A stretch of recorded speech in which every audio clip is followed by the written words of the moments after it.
안녕하십니까. 세상 읽어주는 남자 이상훈입니다. 오늘은 메모리가 CPU 안으로 들어가고 있다는 주제로 한 말씀 드리겠습니다.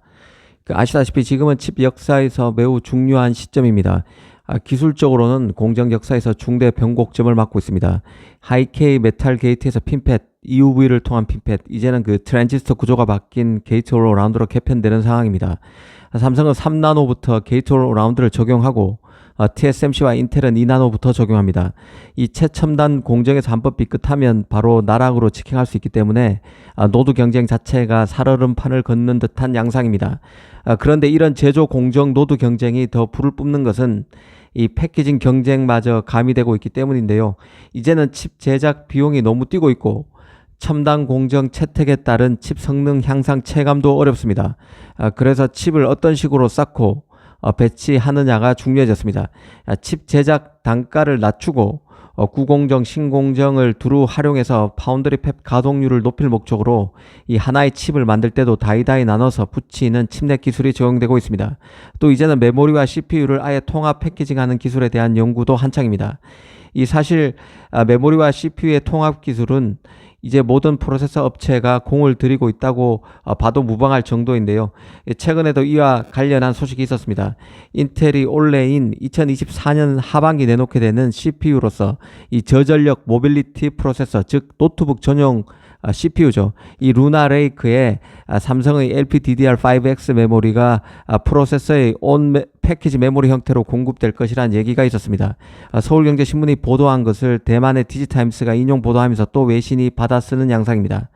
그간 인텔은 루나 레이크 프로세서가 획기적인 와트당 성능 효율을 제공하기 위해서 새롭게 설계된 마이크로 아키텍처를 특징으로 한다고 선전해 왔었습니다. 이 공개된 자료를 종합해 보면 CPU와 GPU 칩넷, 시스템 온 칩 타일, 그리고 두 개의 메모리 패키지로 구성된 멀티 칩넷 포베로스 기반 설계를 사용하는 것으로 되어 있는데요. 인텔이 루나 레이크의 메모리로 삼성의 LPDDR5X를 베타적으로 사용할지는 아직 확실하지 않은 것 같습니다. 이게 맞다면 삼성으로서는 큰 성취가 될 수 있을 것으로 봅니다. 마치 HBM이 나오기 전에 엔비디아가 삼성과 하이닉스 메모리 대신에 마이크론 제품을 베타적으로 활용한 것이 연상됐기 때문입니다. 이 루나 레이크와 관련한 소식을 봤을 때 떠올랐던 것은 이 자동 반사적으로 패키징과 관련한 프로세서 업체의 각종 시도가 떠올랐습니다. 인텔의 경우는 일명 캐시 D램 기술을 삼성과 연구 중인 것으로 알려진 상태인데요. 이 캐시 D램은 HBM을 한 단계 업그레이드한 D램입니다. HBM이 여러 개의 D램을 한 개의 칩처럼 수직으로 쌓아 고용량을 구현하고 있지만 캐시 D램은 단 한 개의 칩으로 HBM과 맞먹는 정보를 저장할 수 있는 게 특징입니다. 이 인텔은 이 캐시 D램이 들어간 프로세서를 2025년부터 그러니까 내년부터죠, 양산하는 것을 목표로 하고 있는 것으로 알려져 있습니다. 이 캐시 D램 같은 경우는 HBM을 패키징할 때와도 방법이 다른데요. 이 HBM은 프로세서 옆에 수평으로 연결되는 형태인데 이 캐시 D램은 프로세서 위에 수직으로 자리 잡아 연결됩니다. 이렇게 칩을 최대한 붙여서 배열하면 정기적으로 더 많은 정보를 처리하기 쉽고 가격 경쟁력에서도 더 낫다는 게 인텔 연구진의 판단입니다. 문제는 D램을 적층하면서 생기는 발열인데요. 이게 해결해야 될 과제로 여겨집니다. 인텔은 이 캐시 D램이 기존 HBM보다 전력 효율은 60% 개선되고 데이터 속도 지연 같은 문제도 50%가량 줄일 수 있을 것으로 보고 있습니다. 더 주목할 점은 인텔이 이 캐시 D램을 사용한 최초의 프로세서를 제조할 것으로 보이지만 AI 칩의 절대 강자 엔비디아도 이 기술에 관심을 보이고 있다는 점에 있습니다. 이 하드웨어 타임스 같은 외신에서는 엔비디아도 이 캐시 D램 기술을 데이터 센터 제품에 통합하기를 희망하고 있다는 보도를 한 적이 있습니다.